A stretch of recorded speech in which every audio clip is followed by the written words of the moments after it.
হরি ওম। সকলকে নমস্কার। আজকে এই ৩৮তম পর্বে আমরা একটি অত্যন্ত গুরুত্বপূর্ণ বিষয় নিয়ে আলোচনা করব, তা হলো অনুশীলন বা পুনঃ অভ্যাস।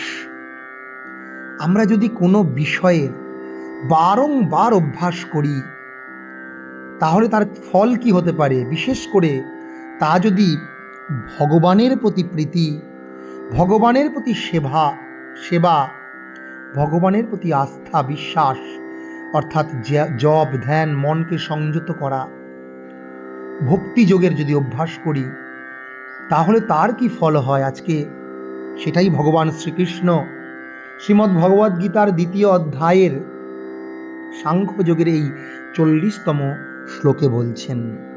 শ্রীকৃষ্ণ অর্জুনকে উপদেশ দিচ্ছেন কি না, নেহাভিক্রমনাশোস্তি নেহাভিক্রমনাশোস্তি প্রত্যবায়ো ন বিদ্যতে প্রত্যবায়ো ন বিদ্যতে স্বল্পম অপ্যস্য ধর্মস্য স্বল্পম অপ্যস্য ধর্মস্য ত্রায়তে মহতো ভয়াৎ ত্রায়তে মহতো ভয়াৎ। অর্থাৎ ন ইহ নেহ অভিক্রমস্য নাশঃ অস্তি। এখানে এত কিছু সন্ধি হয়েছে। ন ইহ মানে এই জগতে, অস্মিন জগতে, ইহ মানে ইহলোক বলি আমরা, এই জগতে হয় না, ন মানে না, হয় না কি, অভিক্রমস্য নাশ, অভিক্রম নাশ সমাস করে হয়েছে, ষষ্ঠী তৎপুরুষ সমাস। অভিক্রম মানে কি, বারংবার অভ্যাস। কিসের অভ্যাস? ভক্তি যোগের অভ্যাস। ভক্তি যোগের যদি আমরা বারংবার অভ্যাস করি, অর্থাৎ ভগবানের প্রতি প্রীতি, ভগবানের প্রতি আস্থা, ভগবানের প্রতি নির্ভরশীলতা, শরণাগতি। ভগবান বলছেন ইয়ে যথা মাম প্রপদ্যন্তে তাংস্তথৈব ভজাম্যহম। তাহলে আমরা যদি তাকে তার যেমন যেমন আরাধনা করব, তিনি আমাদের তেমন তেমন ভাবে তার অভীষ্ট লাভ করাবেন। এই রকম যদি ভক্তির অভ্যাস আমরা পুনঃ করতে থাকি, তার কখনোই নাশ অস্তি, কখনোই তার নাশ কিন্তু হয় না। প্রত্যবায় না বিদ্যতে, প্রত্যবায় মানে ক্ষয়, এবং সেই অনুশীলনের যে ফল তা কিন্তু কখনোই ক্ষয় হয় না। আমরা ভাবছি ভগবানকে এত ডাকছি, আমরা মাঝে মধ্যে আস্থাশীল হয়ে পড়ি, আস্থাহীন হয়ে পড়ি, আস্থাশীল নয়, আস্থাশীল হওয়া খুব ভালো, আমরা বিশ্বাসহীন হয়ে পড়ি।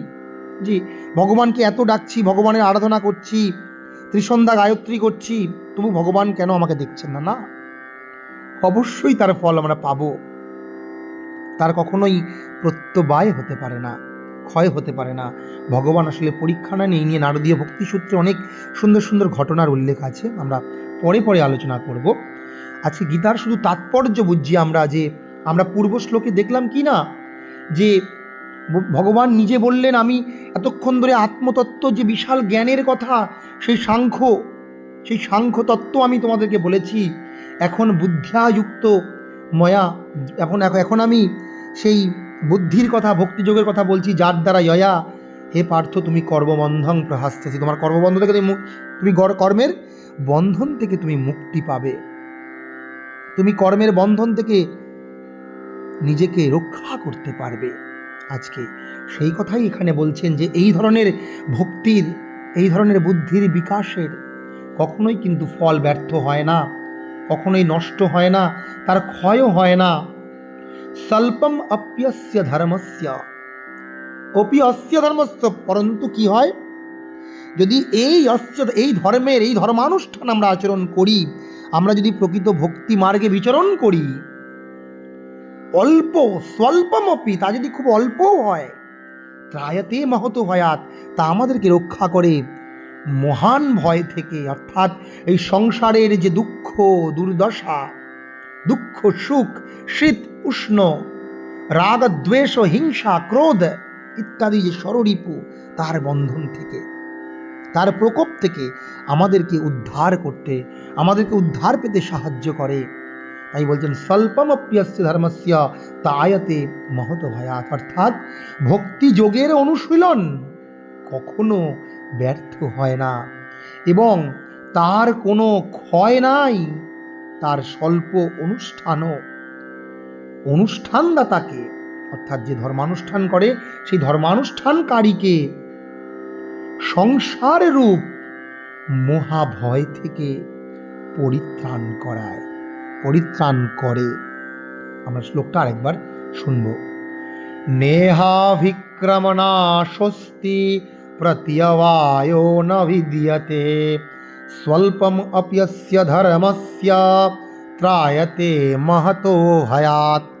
এটা খুব গুরুত্বপূর্ণ শ্লোক, আমরা বারংবার অভ্যাস করব।